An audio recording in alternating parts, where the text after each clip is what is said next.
People think I'm not going to burn that many extra calories standing up than I do sitting down. It's more comfortable, blah, blah, blah. But it's all adding up. It's those little 20 calories here, 50 calories there. So if you add them up, it all has a positive impact, just as well as all the negative things add up as well. So we can view it from each side. Have you ever found yourself frustrated by quick fix diets that promise results but leave you feeling deprived and unsatisfied? You're not alone. The journey to sustainable weight loss can often feel overwhelming, but it doesn't have to be. Today, we're excited to welcome Lisa Franz, a nutrition coach and fitness expert who's dedicated her career to helping people achieve their weight loss goals in a healthy, sustainable way. Lisa's here to share her insights on effective strategies that can help you shed pounds without resorting to extreme measures. We'll explore evidence-based approaches, including smart nutrition hacks, the importance of mindful eating, and how lifestyle changes can make a lasting impact. We'll also discuss how crucial factors like quality sleep, regular movement, and proper rest play significant roles in your weight loss journey. She'll share how these elements work together to create a balanced lifestyle that supports your goals long term. So get ready to discover practical solutions for losing weight naturally and keeping it off for good.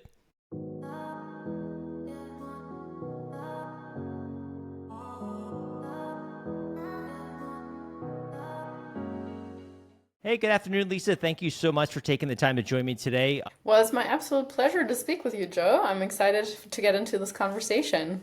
Me too, especially like it sounds generic when people say weight loss, but I do think that in today, especially with social media and so many things going at us at once, there are a lot of myths about weight loss.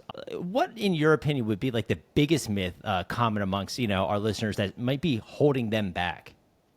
I think just the myth that there is like a specific diet. So for example, you need to be vegan in order to lose weight, or you need to be carnivore, or you need to do intermittent fasting. So all these kinds of things, I think they often overshadow the fact that we really just need to focus on calorie balance. And in essence, whatever you prefer, if someone likes eating vegetarian or even vegan or carnivore, you can achieve weight loss. And I also think we need to differentiate, or not enough people differentiate between weight loss and fat loss, because often we're just focused on the scale and we kind of neglect the fact that, hey, we should really try to hold on to as much lean body mass, so muscle mass and other tissue as possible, in order to not look skinny fat at the end, because that's the last thing that anybody wants.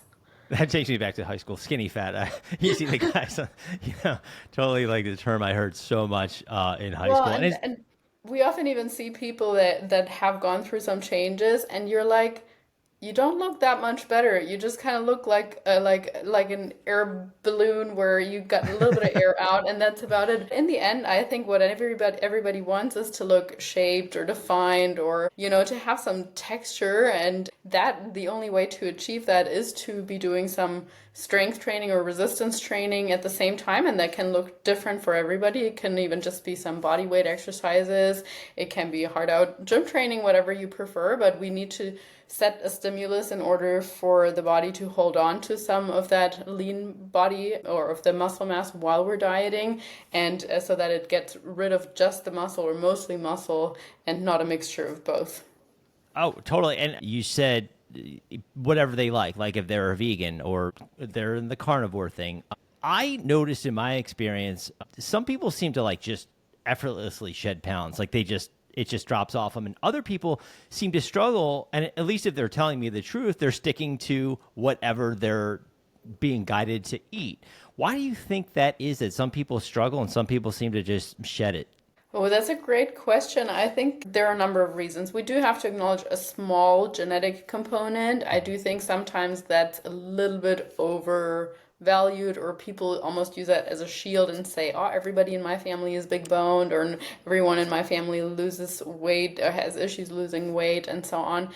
So I do think that we shouldn't use that as an excuse, because in the end, lifestyle and what we eat makes a much bigger difference. But nonetheless, that needs to be considered. Some people also, they're just a bit more fidgety. So a larger part of what makes up the total energy expenditure over the course of the day comes from non-exercise activity thermogenesis, as it's called, so NEAT. And that's like everything that we do, every kind of movement that we do unconsciously. So like you're nodding, I'm gesturing with my hands, I'm like fidgeting from one side to the other. We all know these people that are like super, almost hyper. You know, sometimes you might see them and they're tapping with their foot, and they're not doing that purposefully. But then there are other people and they're just like super chill and hardly move a bone unless they really have to. And that non-exercise activity thermogenesis actually makes up for a pretty large portion, somewhere between maybe 10 to 20% of our daily energy expenditure.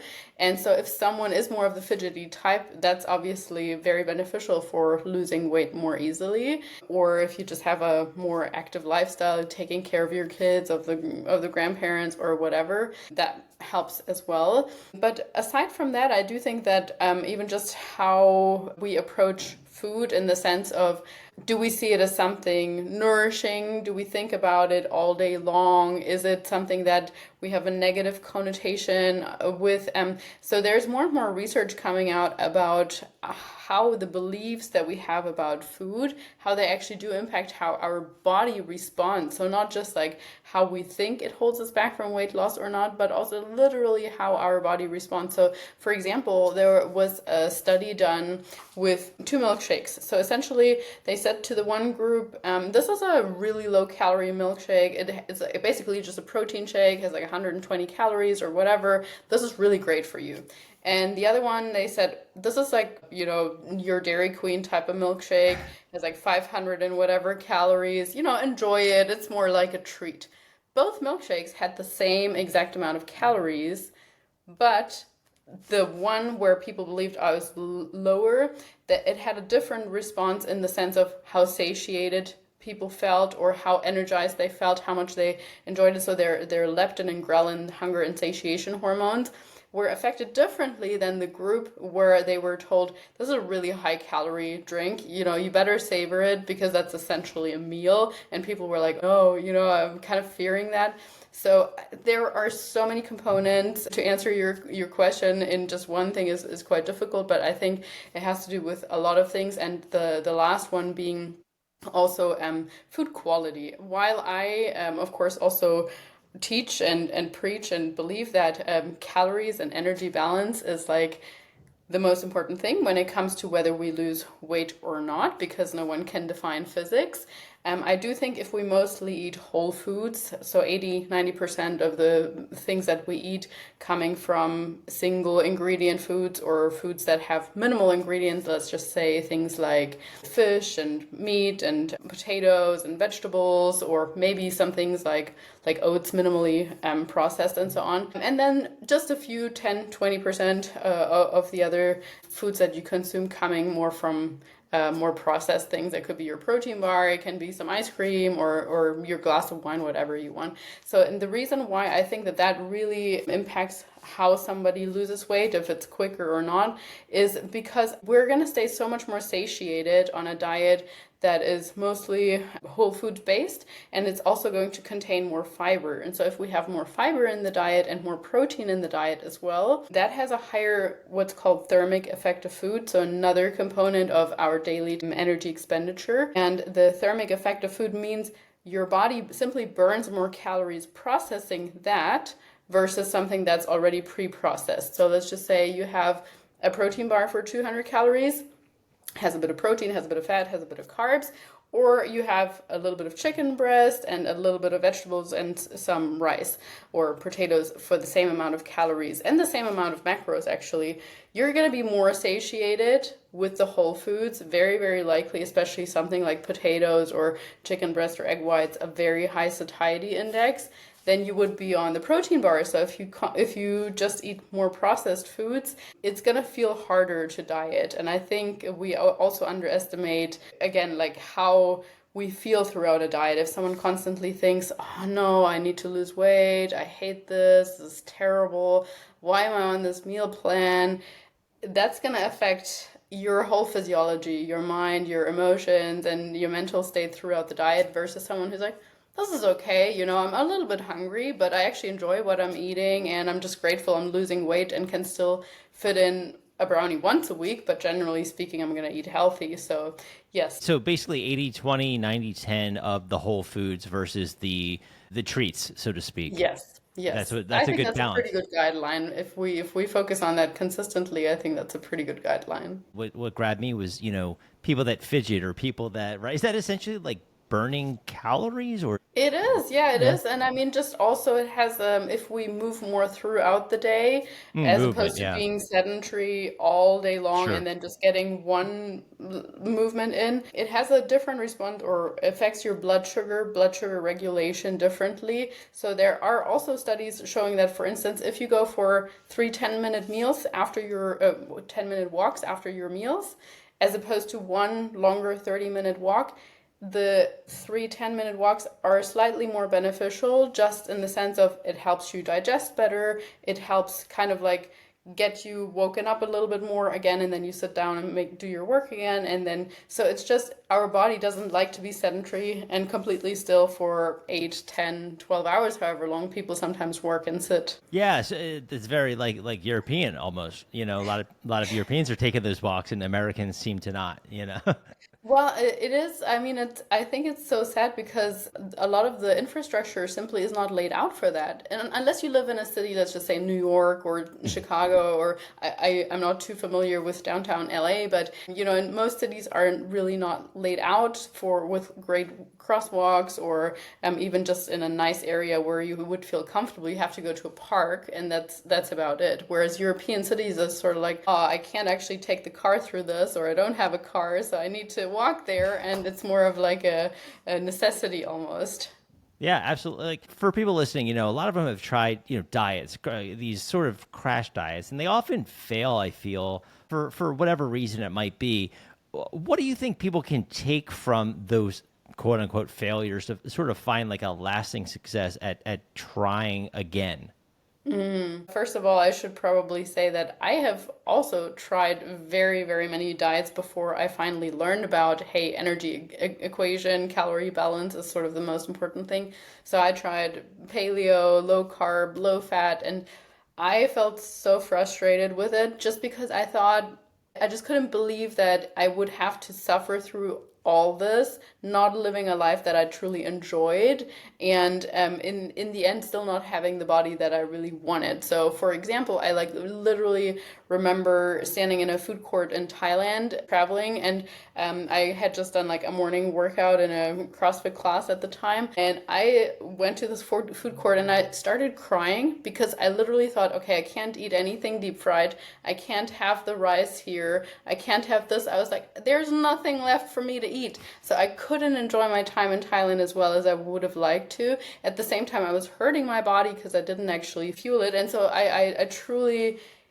empathize with people that struggle through so many diets, and many of the clients that come to us as well, they have tried their low carb or their various shakes, whatever it might be, isogenics, and you name it, Nutra, whatever. And I will just say that, well, number one, don't feel guilty about having tried all these things, because we all are on our own journeys. But I would just say, I just want people to know that we can, in fact, live a life that we actually enjoy living, that in a body that we feel good in and also look good in, and that allows us to go through these social things. So for instance, when this episode airs, it's probably just before Christmas or so, and that's a tricky time for a lot of people because you don't know how to approach the holidays. You don't really, most people that I talk to, they're like, oh well, I always gain weight over the holidays, I'll just start back up on January. But I personally was so tired of this constant yo-yoing and starting back up, and then the next vacation comes and you have a setback, and then you start back up, and then you constantly, it feels like you're spinning your wheels. And so I really want to teach people how to approach things like that, like Christmas, like New Year's, or any kind of travel, in a way that you enjoy them, you're still present, you're not depriving yourself. It's not like you're sitting there eating out of your Tupperware box broccoli and chicken. You can still have your wonderful meal with them, but in a way where you feel like you're in control, and not like you feel like people push food on you and you just accept it because it's there, or B, like your instincts are taking over and you're just becoming ravenous, and at the end it feels like you've lost control. So I would say the more educated we can approach these things and the more we can practice little things like, hey, I'm not going to deprive myself of chocolate completely, because I know if I do, then I'm gonna binge one day. Instead, I'm going to practice to have like a couple of pieces every day with my coffee because I love it, or I'm going to go on a weekly date night with my husband and practice for bigger things like Christmas. It comes down to the practice because in the end, it's not something that's going to snap into your mind from one day to another. We also have a lot of distractions, especially this sort of fast-paced modern lifestyle. How do you think that these sort of elements maybe sneakily sabotage our weight loss efforts without us like No, even definitely. realizing it? Yeah, definitely. I mean, the convenience is both a curse and is a blessing, right? So I think sometimes we actually have to build a little bit more difficulty in our day. So, for example, if you're somebody who's always prone to ordering on Uber Eats or various other places, it can be actually quite helpful just uninstalling the app. And like once a week, if you do really want it, that's just that extra little step. It doesn't mean that you should never or can never order from there, but it requires you downloading it again. So you're gonna think about it twice. Should I really order from there, or should I eat what I have already prepared? And if you have to download it again, it's just that extra little step. Or same with exercise. Of course, it's easiest to park the closest possible parking spot in front of the supermarket, but why don't we park at the opposite end so that you're actually required to walk an extra 200 yards more or so? It's these little things that really do add up. And I mean, same with, let's just say, standing desks or something like that. People think I'm not going to burn that many extra calories standing up than I do sitting down. It's more comfortable, blah, blah, blah. Of course, it's more comfortable. We're more used to it. But it's, again, it's all adding up. It's those little 20 calories here, 50 calories there, you're burning an extra, you're taking the steps here, that's another 20 calories. So if you add them up, it all has a positive impact, just as well as all the negative things add up as well. So we can view it from each side. But I do think that we have to unfortunately go out of our way and make things a little bit harder, because if we always avoid the hard things, then life is going to be hard. That's kind of that whole saying, I think. So I actually do that with the supermarket. I never really thought about it, but I was like, well, it's just a couple extra feet, extra yards. Who cares? I don't need to be waiting That's in right. the spot that's up front. And it doesn't even make sense. And sometimes people are doing that to go to restaurants where they're going to indulge in that sort of 20 or 10% of that allotment each week. And you're like, well, walking a little bit's not going to hurt you afterwards. Exactly. If anything, it's going to help our digestion. And yeah, I mean, when it comes to training in particular, we really do need to push our body. And I think like the word stress has gained a bit of a negative connotation in many circles. And I think we should really actually have several words for that, not just the one. But I mean, stress in and of itself is something good. It's causing our body to adapt to it. So if we never stress our body through a hard workout or a hard anything mental as well, like, if you overcome a hurdle business wise, relationship wise, or otherwise, you're usually coming out of the other end stronger or more motivated, or yes, I did this. And if we always avoid that, we're never gonna get those growth periods that are really the way to propel ourselves forward. Oh, absolutely. For people who might be, okay, I've been trying to lose weight. I've been trying all these methods. Is there anything like we're not considering, like some maybe like an unexpected effective strategy for losing weight that most people are just overlooking? Yeah, I think you're touching on a very good point there as well, because in fact, I work with a lot of women that say, Lisa, I'm already quite active. Like I work out at least 3 times a week and I really just don't look like it. Why don't I look like it? And so I think sometimes we spin our wheels in circles, and it can be for various reasons. So number one, the person that does the same exact weight routine maybe every single week, and they always use the same weights. They don't try to increase the weights, which is called progressive overload, something that we need to either add some reps, or we need to add sets, or we need to add weight in order to keep that stimulus harder. Like your body's only ever going to adapt to something that it can't do yet. So if you only do what you can already do, it's going to stay a status quo. It's not going to improve or build on that. So you need to constantly challenge yourself, or consistently challenge yourself, not constantly, but consistently challenge yourself in that way. So that's one mistake that I see. Another mistake is people that mix up things way too much. So they might go to their Orange Theory on Monday, and then their F45 on Wednesday, and then the spin class on Friday, and then maybe yoga on Sunday. But there is no true structure to that. So yes, your body is challenged in a certain way, especially your cardiovascular system, but your muscles not so much, because you probably don't even remember what weights you used the week prior. Your rest times aren't long enough. So you're not setting a proper stimulus for that hypertrophy, that muscle growth to occur, really. So in that case, I would say let's bring a bit more structure in there. What is your favorite class? We don't need to cut out workout classes completely. They're absolutely fine if you enjoy them. But I still would like, one or two, ideally three, proper strength training, pure strength training days. And then you can add one or two cardio days to that, where you're just doing whatever you feel like doing, sort of thing. And then the third category that I also sometimes meet is basically people that overdo it.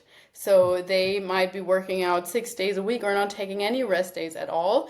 And the rest is where our body grows. And I mean, that applies, we can transfer that again to personal growth, to emotional growth, or whatever. If you are just under constant stress, you're never going to recuperate from that and actually learn from that, and then give your body the chance to grow. So you do need to take some rest, because that is where we recharge. And that the same concept applies to muscle growth, to anything. And sometimes through that really high stress load as well, we're basically in a high state of cortisol the entire time. And cortisol also kind of makes us hold on to lower belly fat in particular a lot more, because that's where our organs are. So our body is under the impression of like, oh, we're in danger. We need to protect the body. My main goal here is to get that person to survive. So I'm going to insulate the organs, the most important part. And so often people come to us and they're like, I'm reasonably happy with my body, but that lower belly fat is just not going anywhere. And yes, of course, it's always the last to go, sure, but sometimes there really is a underlying hormonal reason, usually tied back to cortisol. Oh, well, that's interesting. And you brought up something, the rest day, that I wanted to ask, because I probably fall in that latter category of like someone that wants to do something 6-7 days a week.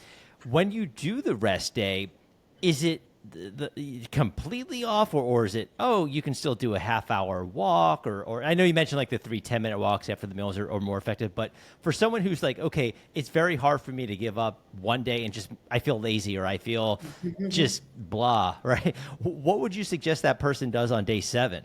Yeah, that's a really good question, because I also fall into that category. Like for me, it's harder to take a rest day than to get myself to go to the gym. But I think anything that feels like rest is a good parameter. And also just how do you start that next day one again? So let's just say if you are able to go for like a super easy bike ride, and then you start on Sunday, that being your rest day, for instance, and then on Monday you feel super recovered, you're excited to go again, that's a pretty good sign that one day was actually enough. If you go for that bike ride and you start your next leg day and you're still kind of feeling like, oh, it's a bit tight there, and I can't actually lift the same weights that I did the week prior, that's probably not sufficient. So then in that case, I would say let's scratch the cycling class or the bike ride and really just go for a walk. I do think going for a walk, like I'm big on walking in general. I try to encourage people to go for 8 to 10,000 steps, no matter what, really, if they can. I mean, that's just an arbitrary number, but a pretty good target for most people. And I think doing that on your rest day is totally fine, or a restorative yoga class or so. What I don't like seeing is like people going to like a hot yoga class, because that's a stressor as well. Or as I mentioned, have a CrossFit background. So there are some people would be like, oh, it's my active recovery day, I'm just rowing 10 kilometers. And you're like, what? That's like an hour work. No. Yeah, it's like the 90-10 rule sort of with working out, right? Like you need that Exactly. day set. No. Well, how much do you put an emphasis on sleep in terms of Oh, recovery? yes. Another thing from personal experience that I was taught to prioritize. So before becoming a nutrition coach, well, I did study exercise science and health promotion and nutrition right out of high school. But then it was kind of like, what should I actually do with this? I don't want to be a PT. I don't want to be a PE teacher either or so. So I actually shifted gears and I became a police officer frontline in New Zealand for a few years, and we had a horrible shift roster. So it was essentially 2 early shifts, 2 late shifts until 3 a.m., and then 2 night shifts throughout the entire night until 7 a.m. And then you get 3 days quote unquote off, although one of them you actually just spend sleeping, and then it starts again. So your whole entire circadian rhythm never gets used to anything. I actually would have loved to just do night shifts for like 3 months or whatever, so at least you get to keep a rhythm. But with that, it was like constantly changing. And after a few years, I noticed that not just my hormonal health was going down the drain or my relationships were going down the drain, but also more than anything, my mental health. So at some point, like, I'm a very happy person, generally speaking. I'm very content with very small things or little things. But at some point I was like thinking to myself, if I don't wake up tomorrow, that's okay. Like, what's the purpose of, and at that point I was like, whoa, okay, this is not good. Something has to change. And so I made some shifts and transitioned into day shift, and then eventually realized that that's never been my passion, and I just love physiology and helping people in other ways, and so that's what I'm doing now. But longer story, a bit shorter, that ruined my circadian rhythm, and at the same time, I made many other mistakes, like training way too hard throughout that time. So it has taken me several years actually to restore my metabolic or my hormonal health and my circadian rhythm as well. And with that, I have also just seen amongst clients how much of a difference it can make when people prioritize sleep versus don't prioritize sleep. And again, there's actually wonderful research, or shocking research, but of both, that shows that if we go through a dieting phase, so if we are in a calorie deficit, eating less than what our body is burning, and we are sleeping less than 6 hours on average, that much more of the weight that we lose comes from lean tissues, as we were talking about in the very beginning. It is so important for our body to hold on to that, versus if we sleep more than 7 hours, the chances that most of the weight that we lose just comes from fat is way, way, way higher. So that's, something to consider if someone's like, I want an easy weight loss hack. That's your hack right there. Prioritize sleep. Unfortunately, as you said, we're all so busy, so often sleep is the first thing to go. And even there nowadays, when I work with people, sometimes they're like, well, I'm trying to give myself that sleep opportunity, but I just can't switch off. Or I wake up at 3-4 in the morning and I'm like wide awake. And there are several things that might be the reason for that. 3 or 4 a.m. wake up person, that's usually also more hormonal related, or like cortisol related, and of course also with women sometimes a cycle related, but definitely usually more hormonally related. If someone can't fall asleep, it's more of a sleep hygiene thing, I think. So meaning they just expect to like drop their phone, drop their work, and 5 minutes later to be sleeping. That's not how we work. That's not how your children work either. If people think of how am I putting my child to sleep, it suddenly seems logical that that child needs a bedtime story, the child needs a little bit of calming music, and all of that makes sense. But somehow we think, oh, we're adults, we don't need that. But we do need that. Maybe not in the same exact way, but we need some wind down routine. Our bodies love a routine. Our bodies love knowing, okay, at this and that point, 60 minutes before going to bed, for example, I'm going to put my phone away because that means no work time. I can switch my mind off now. I'm going to dim the lights because that means I can also wind down now. So like we need those little routines, and that's what I mean by sleep hygiene. If we implement those things, and we can help our body drift off into sleep more easily, and more importantly also into deeper sleep stages, as opposed to just having that superficial sleep. I think sometimes we underestimate the importance of like when we put our screens away, where the light, the environment, the noises that were around, and we can't just expect to just from one second to the other be ready to go to sleep. Yeah, so for most adults, aim for about 7 to 8 hours of sleep. Yeah, I would say 7 hours plus is great. If you can give yourself an 8 hour sleep opportunity, your chances that you actually sleep for 7 hours is a lot higher. So that's wonderful. Okay, and I was going to ask about metabolism. We're always told as we age, metabolism slows down. When you're younger, it's right the opposite. How can someone genuinely boost their metabolism using like methods that you're talking about versus trying to just rely on some like fad diet that they see, supplements or right, just going to the Yeah. gym? Is there a way to boost metabolism outside of those sort of areas? So yeah, I mean, it's not going to sound as fancy of a hack as some of these other things or supplements, but they're not effective, and the rest is. So I do want to first mention or touch on what you mentioned in terms of metabolism declining. So it really doesn't actually decline that much until we're about 60, maybe even 70 or so. The That's why I reason asked you. Yeah, I wanted to make sure that it's like some people think, okay, I turned 30 and that's it. Yeah. Exactly, no, there is no truth to that. It is the case though, because of course, often people hit their 30s or 40s, and that's exactly what they will say. And most of the time, it's more linked to lifestyle changes. So, again, you have more stress at work, you might have kids now, so you're not spending as much time being active, you're probably spending more time driving them around, and so on. You're not exercising as much, your diet might be a little bit poorer because of the lack of sleep. And with that, also, what does happen from, when we're 30 onwards or so, our body does want to get rid of the muscle that we don't need. So again, if you don't use it, you lose it. There is a lot of truth to that. So we need to actually keep up with the training as we age. That's super, super important. But on top of that, the second most important thing we can do, so that was your first quote unquote metabolism hack, keep being active and challenging your muscles. And number two, consuming a diet high enough in protein. And many people think, oh, I eat plenty of protein, but I really encourage everyone listening to track your dietary intake for at least a couple of weeks or so. And while that is a little bit tedious while you're doing it, it is also so educational and eye-opening. And when I say track your food intake, I mean, you can use any food tracking app nowadays. It's so easy. You don't need to keep a food diary and then do the equations yourself and whatever. But there are lots of apps like My Macros, Chronometer, MyFitnessPal, Lose It, whatever. It doesn't matter which one you choose. And simply entering what you currently eat, trying to weigh things out so that you actually have an accurate picture.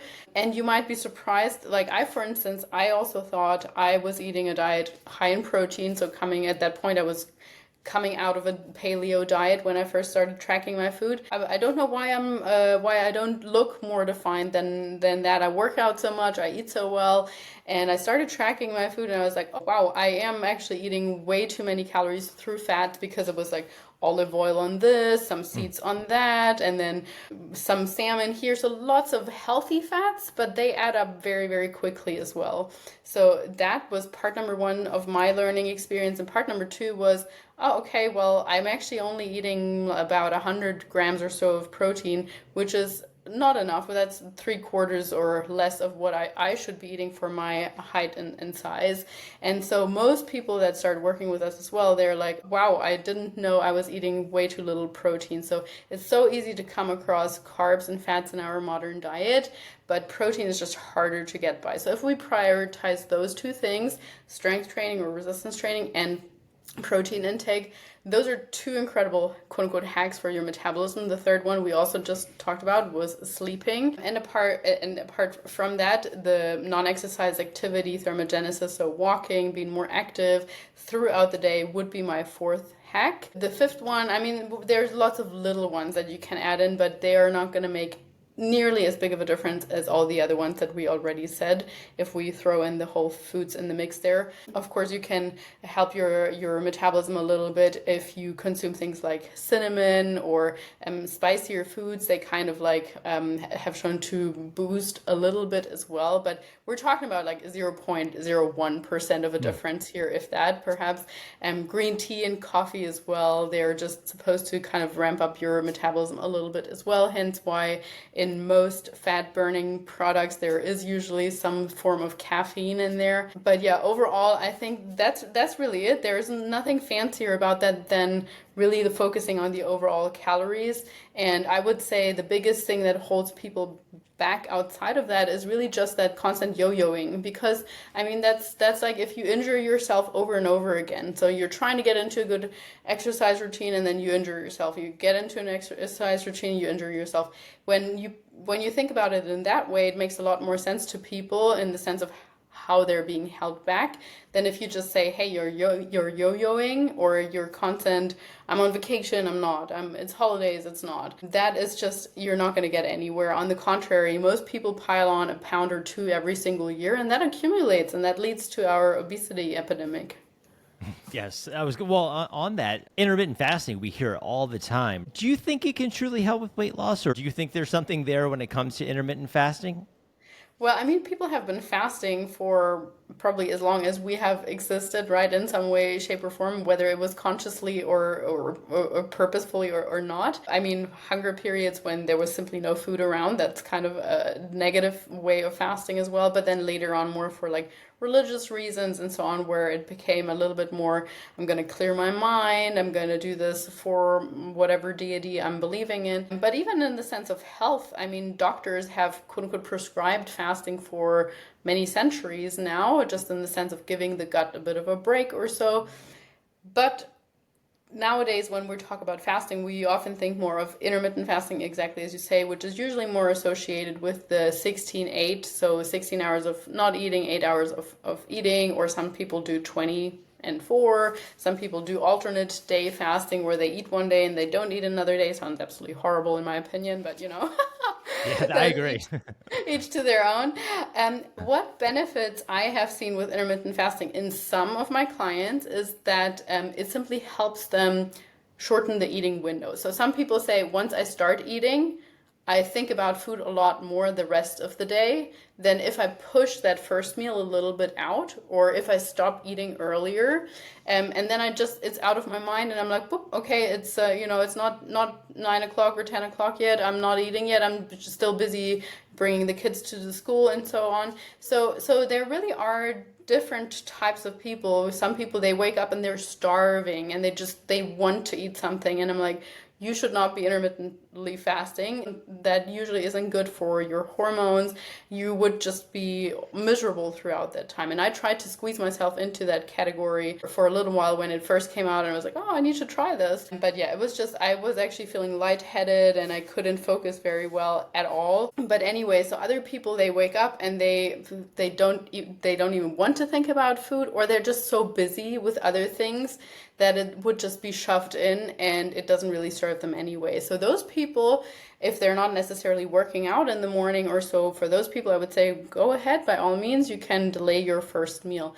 The only issues that I have seen with people intermittently fasting that fall into that category is sometimes that they struggle reaching their protein target. So especially women that have a harder time already reaching their protein target, and then they suddenly only eat 2 meals a day, and you're supposed to eat, let's just say, for example, 150 grams of protein, 75 grams of protein in each one of those meals for a small petite female. That's a lot. Like, it's hard to digest. And so that's one issue. Or if people work out in the morning and then they don't eat anything until noon, you might also impede your recovery there. So I would usually say, if that's you, at least try to have like a protein shake before or after your workout. Or if you're struggling to reach your protein goal, have a protein shake in the morning. It's technically breaking your fast, but it's still not a proper meal, so you're not falling into that, oh, I'm just thinking about food category. So there's really nothing magical about intermittent fasting,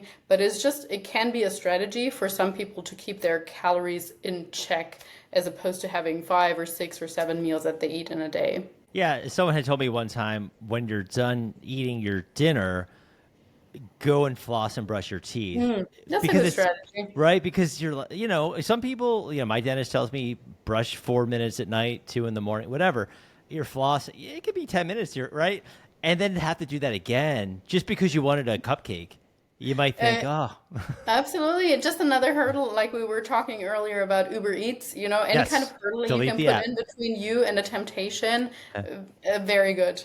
Yeah, and you did mention something I wanted to kind of come back to with stress. Is there technology, wearables, things that you can sort of pay attention to, things that might help you kind of understand Well, that better? Yeah, I mean, it's so tricky. Stress overall, of course, you can monitor your like HRV and Hmm. things like that to just stay a little bit more on top of your stress. But also think, or I also often work with people that almost overanalyze everything and they kind of get disconnected from their actual body and from their hunger cues by thinking too much about technology and the data. Mm. So I actually like to think a little bit more about how can we just be more, and mindfulness has also kind of gotten like a bad rap, or is kind of often associated with like, oh, yogi and zen and whatever, and that's not even what I mean. Like, I just mean, can we actually not eat at lunch at the desk, and instead of taking 3 or 5 minutes, that's all I'm asking, where you're literally just focused on your food and on chewing the food and slowing down for the food without your screen in your hand or anywhere else. You can listen to a wonderful podcast like this one or some music, something like that, but not something where you're distracted, because distraction keeps us from feeling the satiation. And I don't know about you, but I've sometimes gone about, I had a candy bar or whatever in my hand, and I was eating it while I was walking and looking at my hand and thinking, I've already eaten all of that. I don't know how that happened. Where did that go? And you're like disappointed and sad at the same time, but you didn't even register that you ate that. And I think that happens more than we think. And so if you slow down, that's I think really what I want people to focus on, as opposed to thinking of what wearable can I use to remind me to Hmm. slow down. Just Yeah. slow down. Like, take a few deep breaths, 2, 3 deep breaths, take 3, 5 minutes for your meals, and just eat. Just be there. Just think of like, what does that smell like? What is the texture? Maybe even put your fork down between bites, as opposed to already shoving in the next bite and already thinking about what you're going to do after lunch. Like, literally just try to be a little bit more present those 3 times of the day, or however often you're eating, instead of being so distracted. Because being distracted, again, it means we're not registering the food is going in. So then later on, when we do get home and when we do get time to slow down, that's when our body and our mind wants to make up for it, and we're like, oh, where's that ice cream, where's the popcorn, where's this and this, and then you're suddenly, this is when we're gonna stress eat and emotionally eat and so on, as opposed to having already had a couple of meals that you actually like enjoyed throughout the day. Yeah, it's like the movie. You just the popcorn's there, and people are eating these buckets of. Yep. They don't even realize it. And they're like, oh, I'll go Yep. get a refill because this chain offers free refill. And they don't Yeah, even realize exactly. it. They It's do that actually nowadays, free yeah. popcorn Oh, they do refills. refills at some theaters in America. Yeah, Oh my gosh, yeah, I have yeah, never heard yeah, of this. yeah, I know free drink refills, which is yeah, like, as a European, that is kind of yeah. like revolutionary as well. But like popcorn refills, A I lot did of not them will have you get these like reward memberships and know. your perks that you get, right? That's insane. When we set this up, obviously like to read about the person more and more. And I kept seeing this nutrition periodization pop up on your bio. For our listeners, can you explain like what that is and how it may optimize our weight loss efforts? Yeah, absolutely. I mean, that is like a whole podcast episode in and of Sure, itself, of course. probably. Yeah. But Yeah. nonetheless, so it's basically a way to go about your weight loss in a strategic way. So again, I was bashing yo-yo dieting and gaining your weight back and so on. And that's what I want to do in order to counter that. So meaning, before or when we decide on a weight loss goal, I urge people to think about, okay, how much is that actually? Not just saying, I want to lose weight, full stop. Most people have a rough number in their mind. And so, according to that, determining a length of the dieting period as well. Because if we just say, oh, I have 50 pounds to lose, that feels like a really far away goal. And in that time, a lot is going to happen. You're probably going to go on vacation, someone's going to have a birthday, there's going to be some holidays in there. So what's really realistic? We generally don't really aim for much more than about a pound per month. It can be a little bit more if you have more to lose, or if you're heavier, it can be a little bit less. But that gives people a somewhat realistic expectation. And with that also, okay, we're saying we want to lose 50 pounds. So that means maybe we're going to break that up in a few segments. So we might do, 20 weeks. That's long enough. That's 5 months or so, from the beginning of the year until the beginning of summer or spring, then going into more of a maintenance phase so that your body and your mind can catch up, and you determine that new body weight set point. You can enjoy summer a little bit more. And by maintenance, I mean simply giving you a higher calorie target. So you're now consuming the same amount that your body is burning and no longer less than that. So you're going to restore some metabolic health, some hormonal health during that time.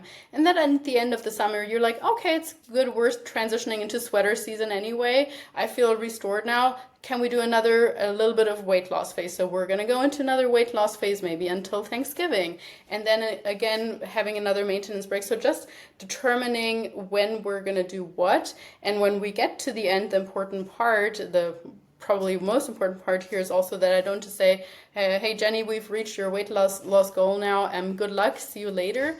But we want to transition out of that slowly and gradually, because most people, they reach their goal and then they're either staying at those really low calories, which is not sustainable, not good either, or they're just going back to their previous ways of eating and gain all the weight back. Because also our hunger signals are going to be higher at that point.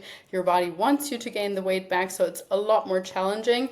And if you don't do that gradually and progressively, bringing the calories back up, planning for a maintenance phase, that's really where people also yo-yo back. And nutritional periodization can also mean an intentional muscle gaining phase, especially for the men out there, but women might want to do that as well. So where we're intentionally going into a little bit of a calorie surplus or so. So essentially that's kind of what we're talking about when we mean nutritional periodization, just having a more detailed plan than thinking I want to lose weight.